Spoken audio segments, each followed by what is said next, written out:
안녕하세요 여러분, 김상범 성형외과의 김상범 원장입니다. 오늘은 성형외과 병원을 선택할 때 병원 원장이 성형외과 전문의인지 아니면 성형외과 전문의가 아닌지를 구별하는 방법에 대해서 여러분과 함께 알아보도록 하겠습니다. 예전 영상에서 알려드린 것과 같이 지금 한국에는 성형외과 전문의보다 성형외과 전문의가 아닌 내과, 소아과, 산부인과 등 다른 과 전문의이거나 일반인들이 개원한 성형외과 병원이 더 많습니다. 그리고 그런 경우에 만시간의 법칙 등의 예를 들어서 왜 주의해야 하는지를 알려드렸으니 궁금하신 분들은 성형외과 전문의에게 성형수술을 받아야 하는 이유편을 참고해 주셨으면 좋겠습니다. 예전에는 일반인들이 병원의 이름만 보고 병원이 원장이 성형외과 전문의인지 확인하기는 거의 불가능했습니다.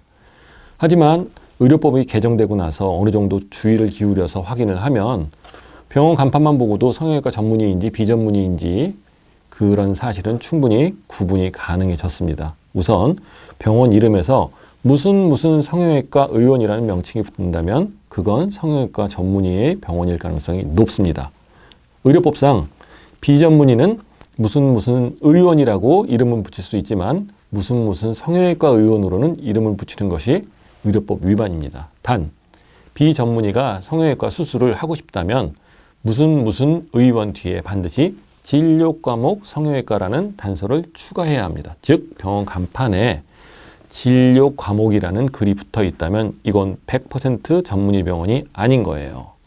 이런 사실이 일반인들 사이에도 많이 홍보가 되다 보니까 최근에는 병원 간판에 진료과목이라는 문구를 아주 깨알만큼 작게 표시하거나 병원 간판 바탕색과 같은 색으로 써서 눈에 거의 안 보이도록 하기도 하고 아예 병원명을 무슨 클리닉 이렇게 표시해서 진료 과목이라는 내용 자체를 표시하지 않는 경우가 대부분입니다. 즉 간판으로 성형외과 전문의 병원을 찾으려면 병원 간판에 큰 글씨로 무슨 성형외과라는 병원을 찾으시면 되고 간판에 진료 과목이라는 글이 붙어 있거나 무슨 클리닉, 무슨 의원 같은 명칭은 모두 비전문의 병원이라고 생각하시면 어느 정도 맞습니다. 그리고 대한성형외과 학회에서는 성형외과 전문의에게 정회원임을 증명하는 현판을 병원에 붙이도록 하고 있습니다. 따라서 상담 시에 이런 현판이 병원 안에 붙어 있는지를 확인하시는 것도 한 가지 방법입니다.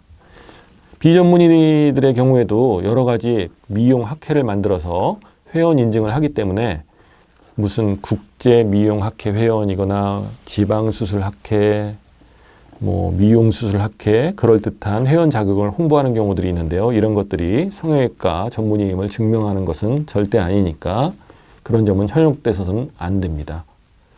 오늘 알려드린 내용이 참고하셔서 병원 선택에 도움이 되었으면 좋겠네요.